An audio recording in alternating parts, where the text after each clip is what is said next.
banyakubahwa mwese muri hano uno munsi nakanya keza ko kugira ngo bantu bari ku kivi bari muri za Sangwe n'andi masosiyete koperative dushobora kugira icyo tuganiriye uno munsi. Reka tubanze turabe mbega izo koperative muvuga ziwanyu nizo cyangwa sizo.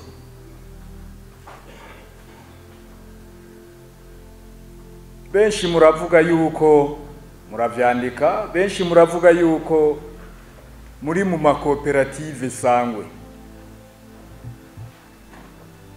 Koperative zaravuyeho.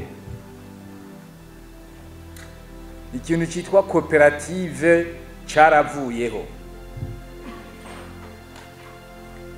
Ibwirizwa ryari ryashinze amakoperative, iryo bwirizwa ryarahindutse. Iyo rero ibwirizwa rihindutse irije kurisimbura, hari ingingo yama irimwo, ingingo ya nyuma yama irimwo ivuga iti ivyari bihari bidahuje n'iryo tegeko rishasha, niyo bwirizwa rishasha riba rigiyeho, ati birasheshwe, birahanaguritse. Aha no kuvuga yuko ibwirizwa ryaje rishiraho amasosiyete koperative, amashirahamwe y'amakoperative, ariyo yagiye kuvamwo za Sangwe. Iryo bwirizwa rero ryahanaguye ibwirizwa ryari ryarashizeho amakoperative. Ariko icyo nobabwira nuko hari hajemwo impari. Haba ayo masosiyete koperative, ayo mashirahamwe y'amakoperative, hari habayemo impari, hariho abatabishaka. Abo batabishaka yuko ibintu bihinduka, kumbe bari bafisemo inyungu zabo, bo babandanya bavuga koperative. Hano vuga ko n'umushikiranganje w'ico gihe yari yaranse ko haba amasosiyete koperative, aranka. Ahari uwo mushikiranganje ariko aranyumva, yanse ku buryo byabaye ngombwa yuko tuzunguruka kugira ngo dukoreshe izindi nzego. Umushikiranganje yanse, turamwihorera. Nuko byagenze. Wo mushikiranganje kubera ko yarajejwe ibintu by'intwaro yo hagati mu gihugu, wakabandanya avuga koperative.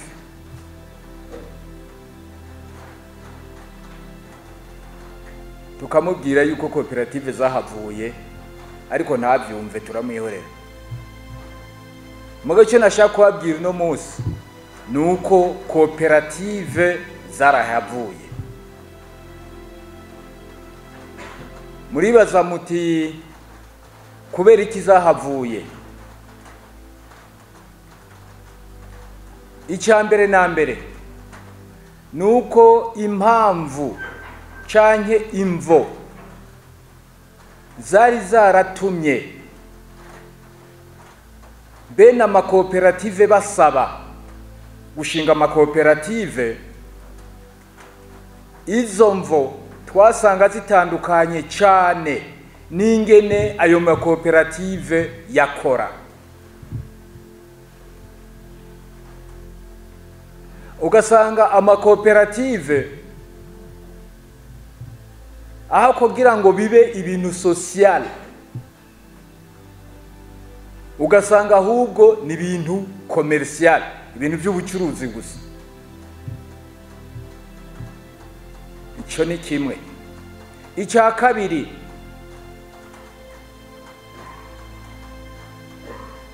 amakoperative uko yarateye, uko yarakoze, uko yari yarashinzwe mu ibwirizwa ryayo ryega amakoperative, bategerezwa kuronswa exoneration. Nifasha dufashe imfashanyo ya leta, exoneration. Noneho baza gusanga yuko izo exoneration zitwara amahera menshi, ariko kibabaje nuko ayo makoperative yahomba nka yose. Noneho ayo makoperative agaca hombana amahera ya leta. Icya gatatu, uko ibwirizwa ryagenga amakoperative ryari rikozwe ku buryo leta itashobora kugira ngo yinjire muri ayo makoperative ariko arahomba, kugira ngo leta ihanure canke ikontorora irabe ico yobunganira. Byari ibintu bizibiye, kuko leta ntinjira muri koperative. Koperative ni ibintu by'abene gihugu, cyane cyane usanga birimwo imibano cyane kurusha n'inyungu. Noneho leta tuza gusanga yuko itegerezwa kubandanya iraba amasosiyete, amakoperative ingene ahomba kandi atacishoboye gufasha. Nibwo noneho leta ibibonye uko ivuze iti ntibishoboka kubandanya uko. Nibwo noneho bavuze bati nihaze ayandi ubundi buhinga bwoshobora gushiraho amashirahamwe leta ibandanye ikurikira, ishobora gufasha kugira ngo ayo makoperative ntahombe. Niho rero haje amasosiyete koperative. Societe koperative zinazo ziraronswa ama exoneration za mfashanyo za leta. Ninyifashanyo kuko amahera aba ari menshi cyane. Ikindi nuko ayo masosiyete koperative noneho akora ibintu byose ataho yimiriwe. Ko nka makoperative ntiyashobora gukora nk'ibintu bya importation, ntiyashobora kugira ibintu bya exportation, kandi n'ama exoneration baronka yabari matoyi, yatezwa kuba matoyi ahuye n'ibikorwa bakora. Mugabo muri societe koperative ukora ibyo ushaka byose, uracuruza, uraja mu bimwe n'ubworozi, uremporta, uraja muri importation, uraja muri exportation, muri commerce ushaka n'ibindi n'ibindi. Nuko rero twavyuguruye kugira ngo ca kintu cy'uko leta ishobora kwinjiramwo, dushobora kugira urugi, ni nk'umuryango, tugura umuryango waho leta izoca kugira ngo izozikurikirana y'ama exoneration y'amahera leta ibafasha kugira ngo ama societe koperative ntahombe. Ariyo mpamvu mwaciye mwumva yuko societe koperative zimaze kujaho, leta yakitangura kubaha n'ingurane miliyoni 10 masosiyete koperative. Arya masosiyete koperative ubu leta yaciye iyaronsa, twovuga ni nk'inzego ariko ama service, twovuga ni nk'ama service afasha amasosiyete koperative ibintu bijanye n'inyigisho, ibintu bijanye na encadrement, kugira ngo noneho amasosiyete koperative leta yakurikirane neza iyankadre kugira ngo zo koperative zidahomba.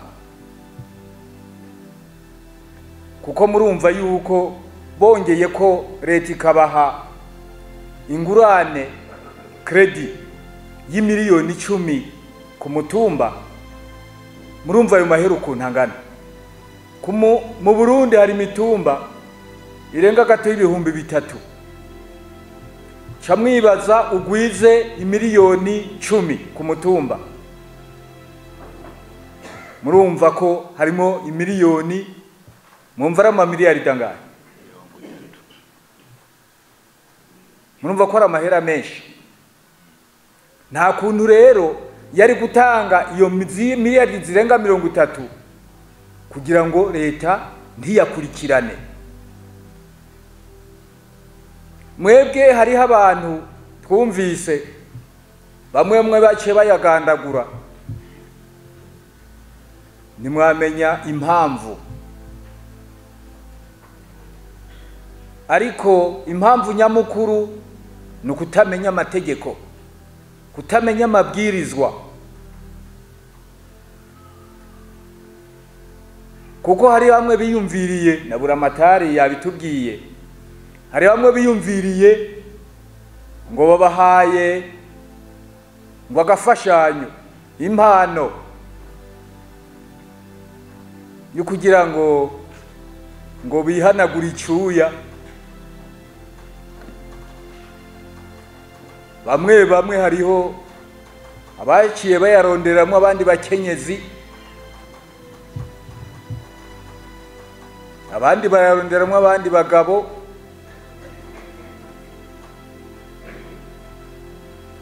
Uno munsi murago nimutayishura muziruka n'ababishuza, ubushikiranganje buzobirukako, na oberi zova mu ibirukeko, natwebwe tuvemwe tubirukeko. Murumva ko bitazoroha. Uwo ababishoboye babe baregeranya kugira ngo baze bishure ayo mafaranga. Murumva yuko ari ingurane.